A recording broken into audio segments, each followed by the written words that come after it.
आप देख रहे हैं Janwadi news top 20 sponsored by Shobhit university Meerut. Shobhit university, empowering nation through education. नमस्कार, स्वागत है आपका जनवाड़ी डिजिटल न्यूज की दुनिया में। मैं हूं आपके साथ अजीत आनंद। आइए नजर डालते हैं दिन भर की खास खबरों पर। अग्निपथ के नाम पर देश में लगाई जा रही है आग। विरोध प्रदर्शन के बीच ममता बनर्जी का केंद्र सरकार पर बड़ा हमला। अग्निपथ योजना के खिलाफ एक तरफ जहां भारी विरोध प्रदर्शन हो रहा है तो वहीं दूसरी तरफ सियासत भी जारी है। वेस्ट बंगाल की मुख्यमंत्री ममता बनर्जी ने मोदी सरकार पर जमकर हल्ला बोला है और कहा कि इस योजना के नाम पर देश में आग लगाई जा रही है। यूक्रेन रूस जंग के कारण दुनिया में पैदा हुआ अनाज का संकट। आ सकती है विकासशील देशों में भूख से तबाही। रूस यूक्रेन युद्ध से दुनिया भर के विकासशील देशों में खाद्य संकट पैदा हो गया है। संयुक्त राष्ट्र के अनुसार पूर्वी अफ्रीकी देश में करीब 13 मिलियन लोग गंभीर भूख का सामना कर रहे हैं। ट्यूनीशिया, श्रीलंका भी वित्तीय संकट से तबाह हो गए हैं। थल सेना में अग्निवीरों की भर्ती को लेकर जारी किया गया नोटिफिकेशन। जुलाई में शुरू हो जाएगा रजिस्ट्रेशन। अग्निपथ योजना के विरोध के बीच थल सेना ने नई भर्ती को लेकर आज नोटिफिकेशन जारी कर दिया। जुलाई में इसके लिए रजिस्ट्रेशन शुरू हो जाएगा। अग्निवीरों की 5 अलग अलग कैटेगरी थल सेना में होगी। 2 दिवसीय दौरे पर कर्नाटक पहुंचे प्रधानमंत्री नरेंद्र मोदी। भाजपा कार्यकर्ताओं और समर्थकों ने किया जोरदार स्वागत। प्रधानमंत्री नरेंद्र मोदी 2 दिवसीय दौरे पर आज कर्नाटक पहुंचे हैं। पीएम मोदी का भाजपा कार्यकर्ताओं और समर्थकों ने जोरदार स्वागत किया है। अग्निपथ योजना के विरोध में उपद्रवियों के निशाने पर है भारतीय रेलवे। रोकी गई 539 ट्रेनें, यात्रियों की बढ़ी परेशानी। अग्निपथ योजना के विरोध में उपद्रवियों ने रेलवे को टारगेट किया है। भारतीय रेलवे ने अलग अलग जोन में देश भर की सैकड़ों ट्रेनों को रद्द कर दिया है, जिसमें पैसेंजर और एक्सप्रेस समेत कुल 539 ट्रेनों के पहिए आज थम गए हैं।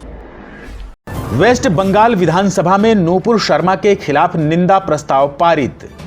अग्निपथ योजना को लेकर ममता ने केंद्र पर लगाया बड़ा आरोप। वेस्ट बंगाल विधानसभा में आज नूपुर शर्मा के खिलाफ निंदा प्रस्ताव पारित किया गया है। सीएम ममता बनर्जी ने केंद्र सरकार पर आरोप लगाया है कि भाजपा अग्निपथ योजना से अपना सशस्त्र कैडर बनाने की कोशिश कर रही है। भारत, अमेरिका, इजराइल और यूएई ने मिलकर बनाया एक नया ताकतवर समूह। पाकिस्तान और चीन की बढ़ेगी परेशानी। भारत, अमेरिका, इजराइल और यूएई ने मिलकर एक नया ताकतवर समूह बनाया है। इसे I2U2 नाम दिया गया है। दरअसल अमेरिकी राष्ट्रपति जो बाइडेन अगले महीने 12 से 16 जुलाई तक पश्चिम एशिया के दौरे पर होंगे। उस दौरान I2U2 समूह की पहली वर्चुअली बैठक होगी।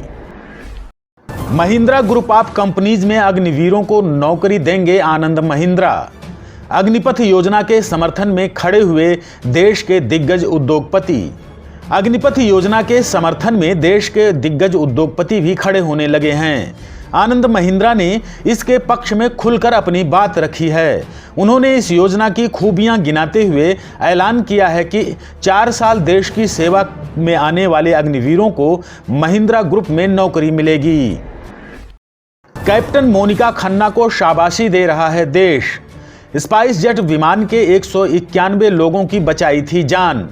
बिहार की राजधानी पटना में रविवार को स्पाइस जेट के विमान की इमरजेंसी लैंडिंग कराते हुए चालक दल समेत 191 लोगों की जान बचाने पर कैप्टन मोनिका खन्ना की देश भर में वाहवाही हो रही है। दरअसल एक पक्षी के टकराने के बाद विमान के एक इंजन में आग लग गई थी। मोनिका खन्ना ने सूझबूझ का परिचय देकर बड़ा हादसा होने से टाल दिया था।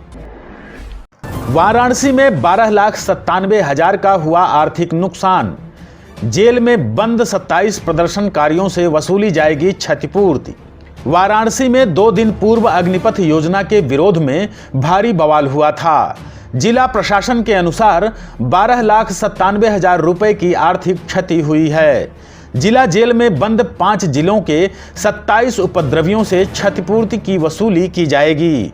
आप देख रहे हैं Janwadi news top 20, sponsored by Shobhit university Meerut. Shobhit University, empowering nation through education.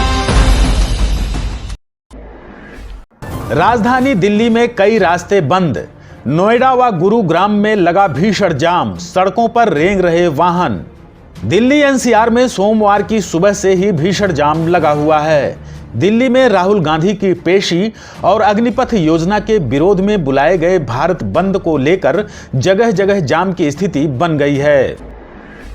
Akhilesh Yadav बोले, हताश हो रहे हैं देश के युवा, अपना जनाधार खो रही है भाजपा। समाजवादी पार्टी के मुखिया अखिलेश यादव ने कहा है कि युवाओं के मन में हताशा, निराशा का भाव देश के लिए खतरनाक है। हर तरफ हो रहा विरोध यह दिखाता है कि भाजपा ने जनाधार खो दिया है। आजमगढ़ में बसपा को राष्ट्रीय उलेमा काउंसिल ने दिया समर्थन, बढ़ सकती हैं समाजवादी पार्टी की मुश्किलें। आजमगढ़ के मुस्लिमों में राष्ट्रीय उलेमा काउंसिल की अच्छी पकड़ है। इस बार उपचुनाव में इस मुस्लिम संगठन ने बहुजन समाज पार्टी को समर्थन देने का ऐलान किया है। इस घोषणा से समाजवादी पार्टी की मुश्किलें बढ़ सकती हैं। नेशनल हेराल्ड मामले में राहुल गांधी से आज चौथे दिन ईडी दफ्तर में पूछताछ जारी। कांग्रेस नेताओं ने पूछताछ को बताया राजनीतिक साजिश। नेशनल हेराल्ड मनी लॉन्ड्रिंग मामले में राहुल गांधी से पूछताछ के लिए आज चौथे दिन सोमवार को भी ईडी के दफ्तर में बुलाया गया। इस मामले में ईडी लगातार पूछताछ कर रही है। उधर कांग्रेस पार्टी ने ईडी की पूछताछ को राजनीतिक साजिश करार दिया है। शामली जिले की डीएम और अपर जिलाधिकारी ने भूतपूर्व सैनिकों से की बात, अग्निवीर योजना के गिनाए फायदे। शामली की जिलाधिकारी जसजीत कौर और अपर जिलाधिकारी संतोष कुमार सिंह ने भूतपूर्व सैनिकों के साथ मीटिंग कर अग्निपथ योजना के फायदे गिनाए। अधिकारियों ने बताया कि युवाओं को विश्वास दिलाए जाए कि अग्निपथ योजना उनके फायदे के लिए है। देहरादून में मुख्यमंत्री धामी ने की बड़ी पहल, पूर्व सैनिकों के साथ अग्निपथ योजना पर किया संवाद। उत्तराखंड के मुख्यमंत्री पुष्कर सिंह धामी ने देहरादून में अग्निपथ योजना के संबंध में पूर्व सैनिकों के साथ विचार विमर्श किया। मुख्यमंत्री ने पूर्व सैनिकों को अग्निपथ योजना के फायदे गिनाए और युवाओं को समझाने के लिए आगे आने की अपील की। हरिद्वार के जिलाधिकारी ने रन फॉर योग रैली को दिखाई हरी झंडी। आजादी के अमृत महोत्सव के तहत मनाया जा रहा योग सप्ताह। हरिद्वार के जिलाधिकारी विनय शंकर पांडे ने आजादी के अमृत महोत्सव के तहत आयुर्वेदिक एवं यूनानी सेवाएं विभाग द्वारा आयोजित योग सप्ताह के अंतर्गत सोमवार को रन फॉर योग रैली को हरी झंडी दिखाकर रवाना किया। कांग्रेस पार्टी के वरिष्ठ नेता सुबोधकांत सहाय ने पीएम मोदी पर की विवादित टिप्पणी, अब बार बार अपने बयान पर दे रहे हैं सफाई। कांग्रेस पार्टी के वरिष्ठ नेता सुबोधकांत सहाय ने अग्निपथ स्कीम का विरोध करते हुए पीएम मोदी का नाम लेकर हिटलर से तुलना कर विवादित बयान दिया है। हालांकि सुबोधकांत सहाय ने तुरंत अपने बयान पर सफाई भी दे दी। वेकेशन पर बॉयफ्रेंड संग रोमांटिक हुई आलिया कश्यप, समंदर में किया लिप लॉक। अनुराग कश्यप की बेटी आलिया कश्यप की इंस्टाग्राम और यूट्यूब पर बड़ी फैन फॉलोइंग है। बॉयफ्रेंड शेन ग्रेगोइरे संग आलिया की सिजलिंग केमिस्ट्री अक्सर चर्चा में रहती है। अब एक बार फिर आलिया और उनके बॉयफ्रेंड की रोमांटिक तस्वीरों ने इंटरनेट का टेम्परेचर हाई कर दिया है। महाराष्ट्र के सांगली में एक ही परिवार के 9 सदस्यों का घर में मिली लाश, क्षेत्र में मचा हड़कंप। पुलिस बता रही प्रथम दृष्टया आत्महत्या का मामला। महाराष्ट्र के सांगली में एक ही परिवार के 9 लोगों की घर में लाश पड़ी मिली है, जिसके बाद पूरे इलाके में हड़कंप मच गया है। शुरुआती जांच के बाद पुलिस इसे आत्महत्या का मामला बता रही है। फिलहाल पुलिस की जांच जारी है। आप देख रहे हैं Janwadi news top 20, sponsored by Shobhit university Meerut. Shobhit University, empowering nation through education.